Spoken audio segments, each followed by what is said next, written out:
stethoscope, which we use to record and perform these procedures. We also have an online website where you can find your nearest Clearwax specialist if you're in the UK. So just visit our website www.clearwax.co.uk.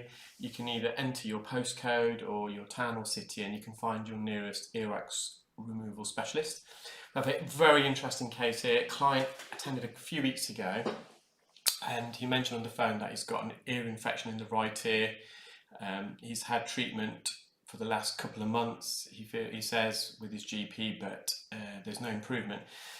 So just looking in the right ear, you can just see all this discharge, how damp and wet it is, and that's making the screen a bit blurry. So I'm just initially just trying to vacuum all this discharge, what we call otter ear, from the ear canal.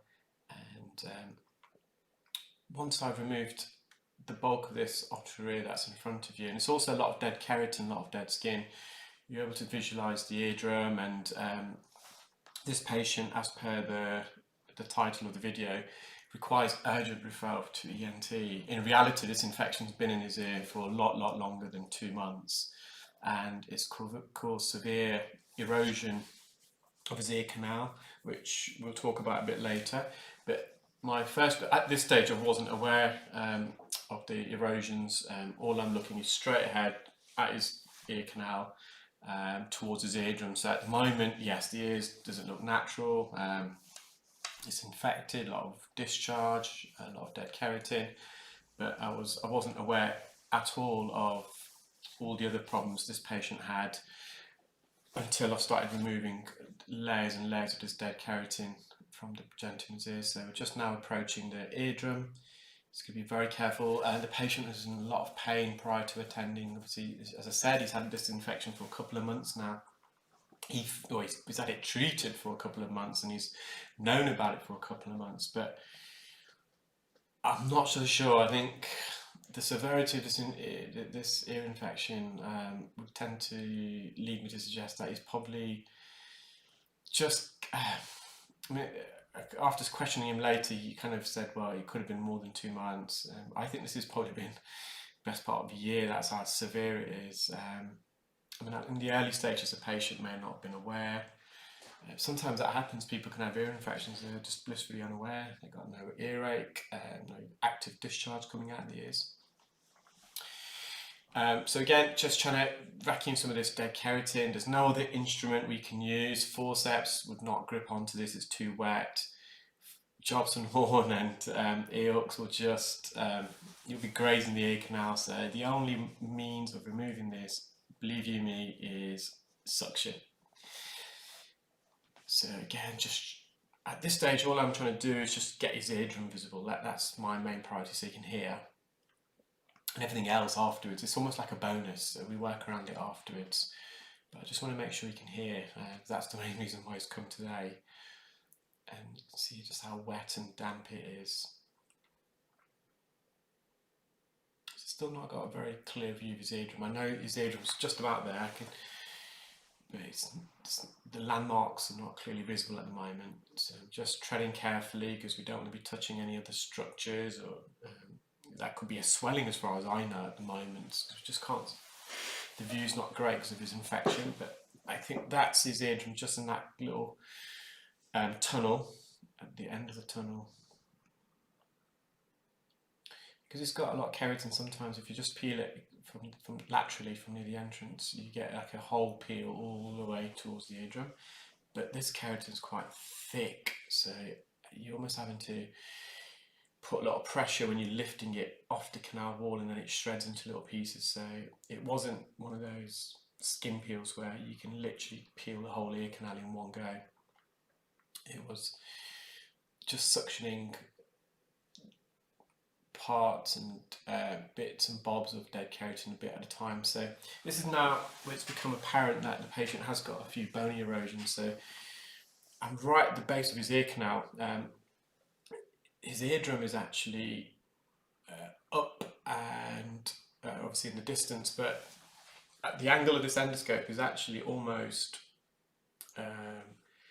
going down towards the ground. And when I'm lifting the endoscope up, so if I had to lift the endoscope horizontally to see the eardrum right in the distance, but you can see the bony erosion at the base, and the endoscope was literally tilted towards the ground, towards the floor to be able to view it. So it's becoming more and more apparent now that this patient's got some underlying problems other than, well, some more serious problems, should I say, than just this infection. So I can just about see the eardrum there. His ear canal is really inflamed, really swollen. Again, just have to be very careful because he attended with earache. So I'm just using a fine end gauge, and you can just see the erosion where I am now with the suction probe. Just below that, there's a big cave there, and you'll see that during the video. But it's almost like the base of his ear canal is missing. It's a massive erosion. So he's got 3 huge erosions. He's got one at the base of the ear canal. You can just see the lining of the canal wall where the ear canal, where the bits that are missing of the ear canal, and where the ear canal almost reconnects. You can see that mark just there. And he's also got 2 very severe erosions to the back of his ear canal, posteriorly. So I've just got the fine end. I've just made a bend so I can get access in the anterior recess to get some of this discharge and dead skin off his eardrum. I managed to do that.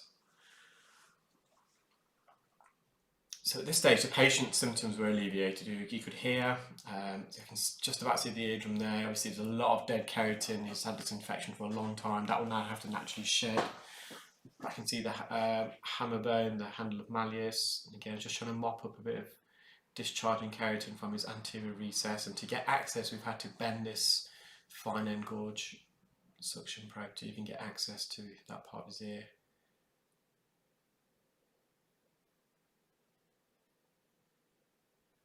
Okay, and there's the bony erosion. You can see the ear canal, just it's almost like a cliff face. It just drops. It's a huge crater there, a massive crater.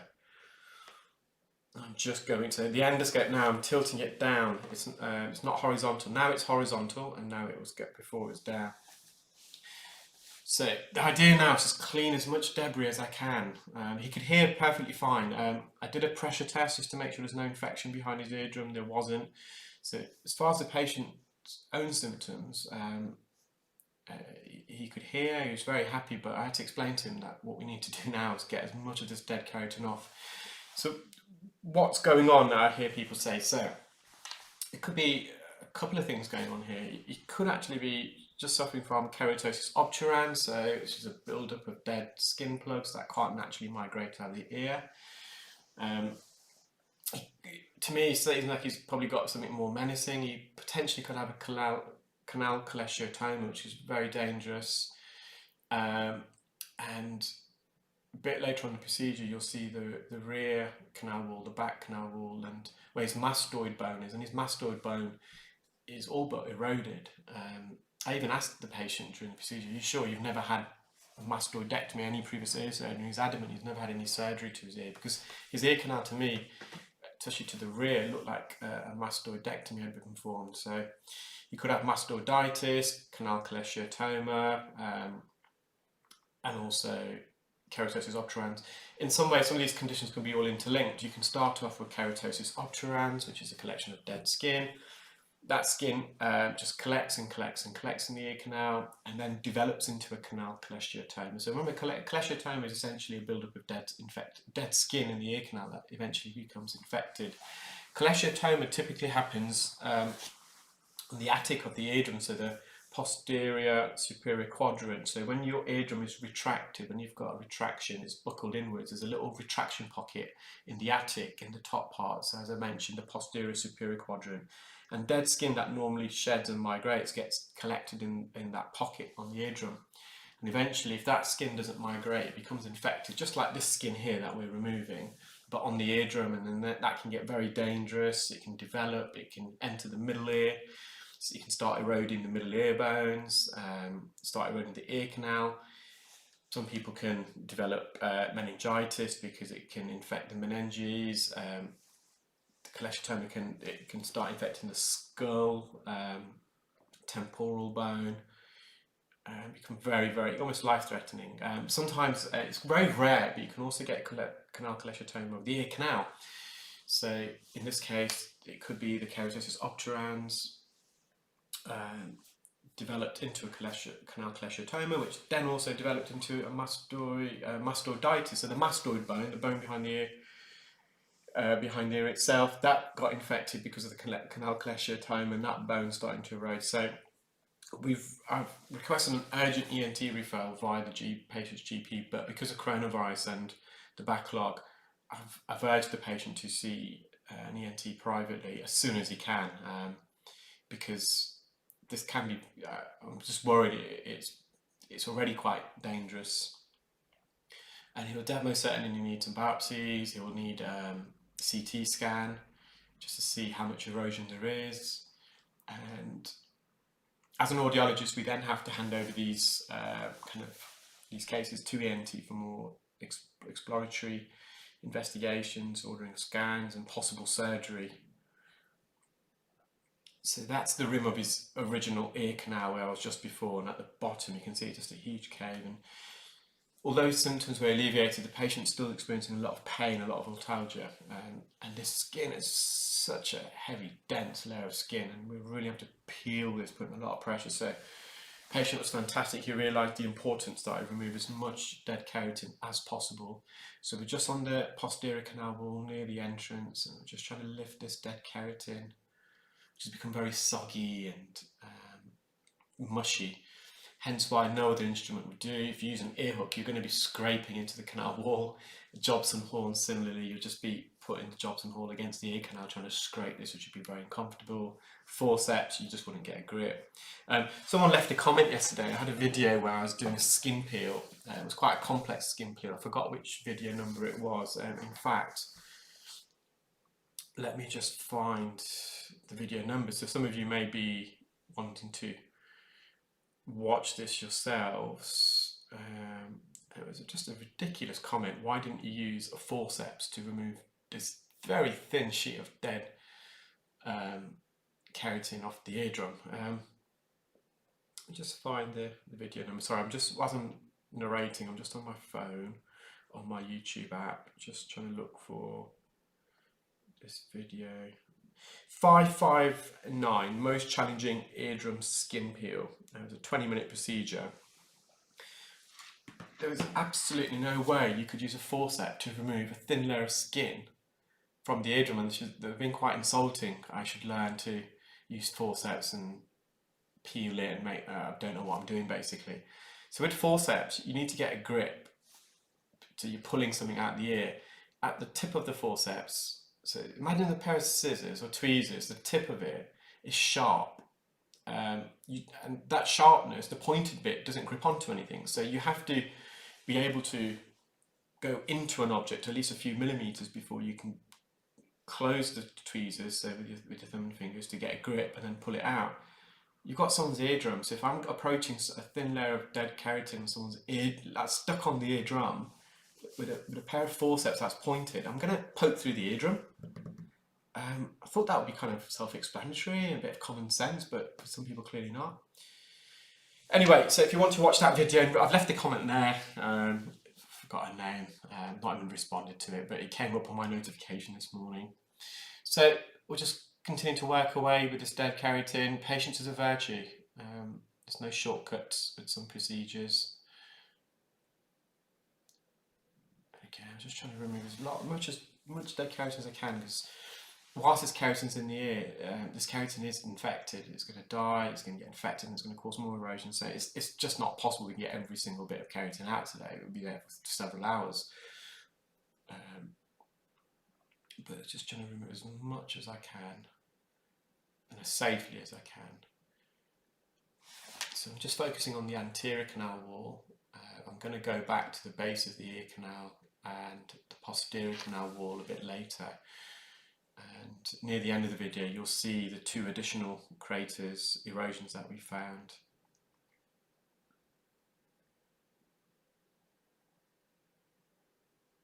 We could probably almost put a golf ball in this crater. That's how deep it is.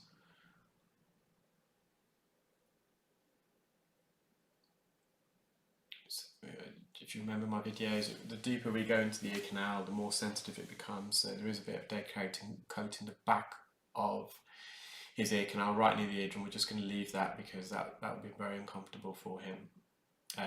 That's more of a fresher layer of keratin, so it's not infected per se. Here it's peeling a bit nicely on the anterior wall, so just as we're there, we'll just get as much out as we can, just using a fine end gauge. And I didn't want to put any drops in there. I didn't want to put any sodium bicarbonate because of these erosions. I don't know what's beyond these erosions. Any drops could penetrate. I know the patient's already been using drops because that's what we've been prescribed from the GP, but I didn't want to add any more because it could have some adverse effects because of the erosions. So just near the roof of his ear canal, on the anterior canal walls at the front, just again peeling gently.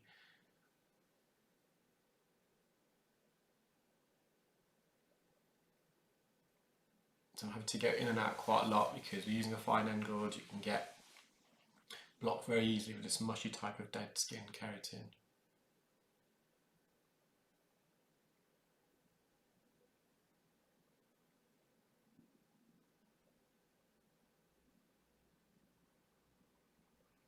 Just approaching the eardrum, so again we can be very careful. And we want to avoid contact with that bony part of the ear canal. You can see the ear canal there, it's very sensitive. You need a steady hand to avoid contact. Again, right near the eardrum. In fact, we're just on the eardrum there. I just want to see if I can peel this down off the eardrum.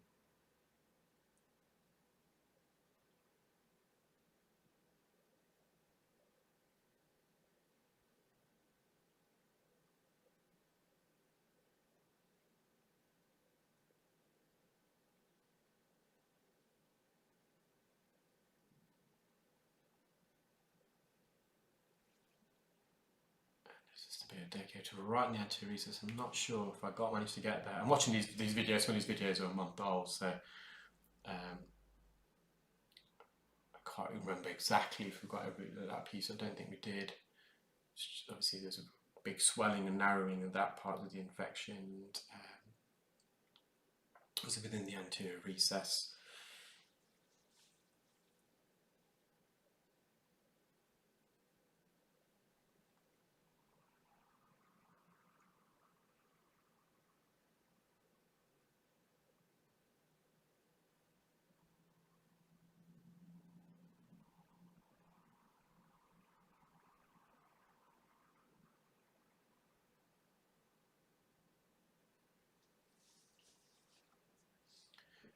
So just near the entrance, got this dead skin there, and you can just see this hollowing of the ear canal, the erosion. That's very, very deep into this tympanic plate, the base of the ear canal.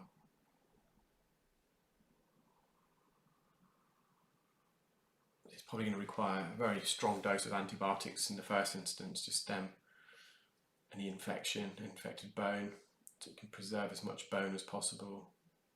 He's obviously going to need his ears clearing out regularly now, because that crater it's a perfect breeding ground for dead keratin and wax formation. The patient also had a very, very hard buildup of wax in his left ear. I think I've already uploaded that video. Let me check which video number it is if you want to watch.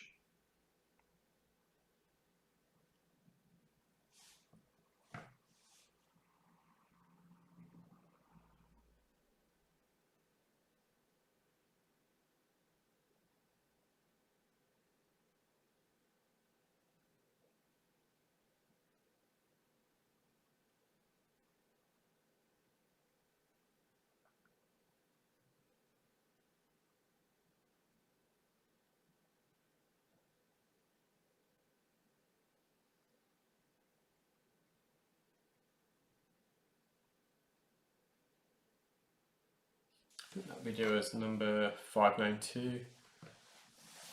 So again, we're just at the entrance. You can see all that pus there, which I just vacuumed. We're on the left hand side of the ear canal now, so what we call the posterior canal. And you can see this thick layer of keratin, and there's a lot of pus there. And as I get into these layers of keratin, as I gently elevate them off the canal wall, you'll see the widening, the erosion of the ear canal. You start seeing the fleshy bits, and you'll see some of the kind of the structure of the ear canal where it has eroded.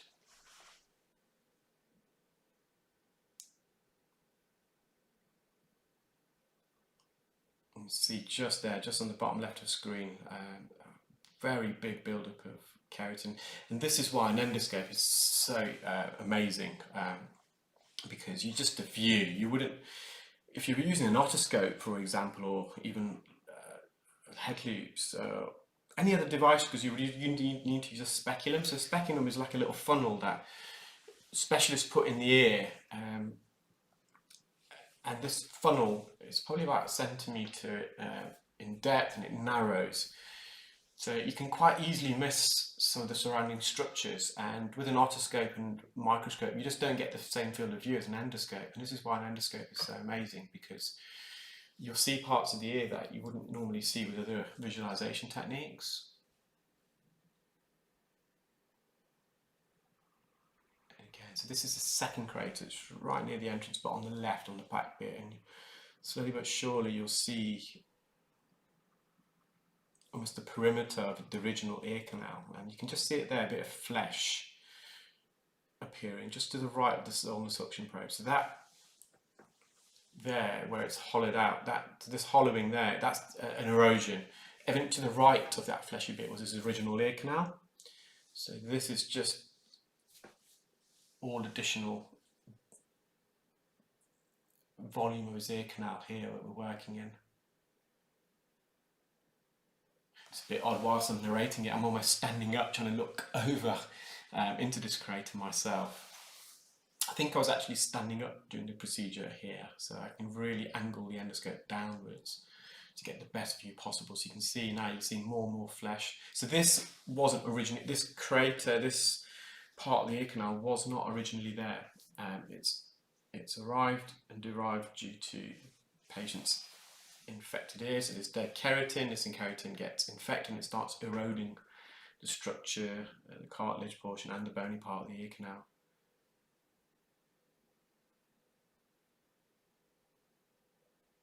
And imagine going in there with an ear hook and digging it out. You don't really want to do that if you can avoid it, because you just don't know how deep this erosion is. You'll be scratching the base of the ear canal, the side of the ear canal.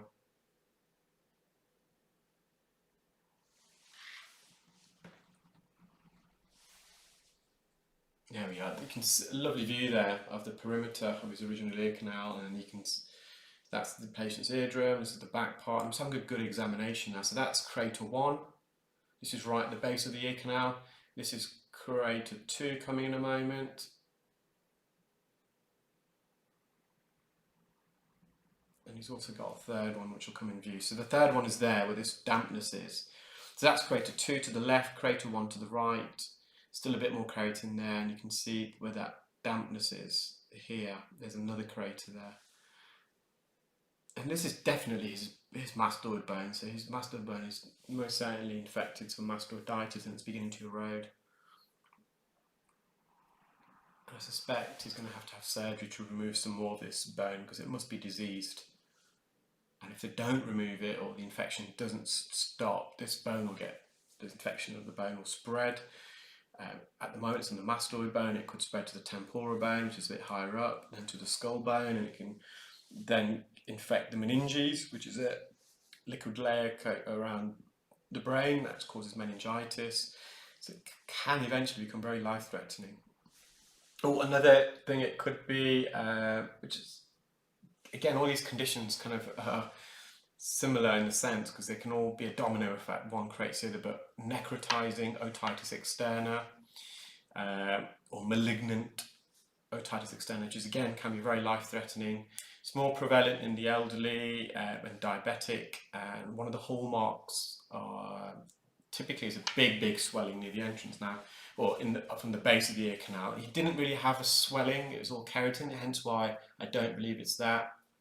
So just to go back quickly, as you can see, as we remove some of this dead keratin, you're getting some of this, because this is exposing the bone now.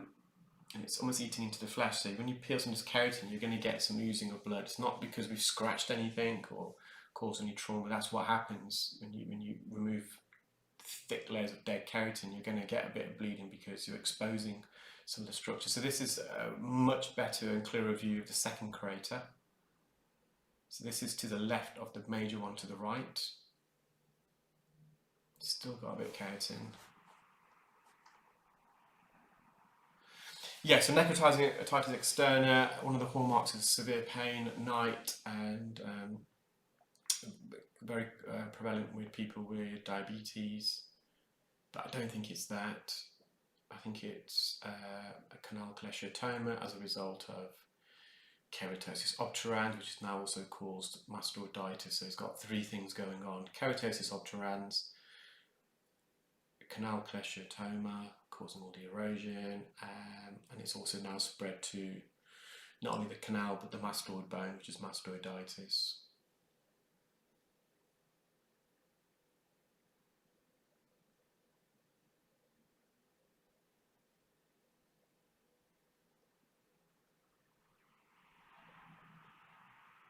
I just want to wish anyone who celebrated Diwali yesterday a very happy Diwali and a happy New Year today. So the Hindu New Year is always the day after Diwali, and our greetings is Sal Mubarak. So Sal Mubarak to anyone celebrating. Sorry, I should have said that right at the beginning. I am a Hindu myself. I wouldn't say I'm a born Hindu. I wouldn't say I'm very religious, but I'm in a sense where I think we can all learn from each other's religions, but nonetheless, I do love my culture and some of the traditions. So, just wanted to wish anyone celebrating happy Diwali and Sal Mubarak. So, again, so the eardrum is right on the right hand side upwards. It's almost north, and again, I don't know if we've got all of this out. It was a few weeks ago we took this out. I think I got as much out as I could really. Pending how much the patient could tolerate in terms of the procedure and also our time, because obviously we've got other patients were booked in, as this is a lot more. This isn't, if I was aware the patient's got these kind of problems, obviously would have booked a lot longer, but he booked in, just said he's got a bit of discharge in the ear, he's had a treatment for an ear infection, just needed it cleared, so it seemed very straightforward. As I said, we've got an urgent ENT referral, and I've told the patient to go privately, given some details of some local, very good specialists.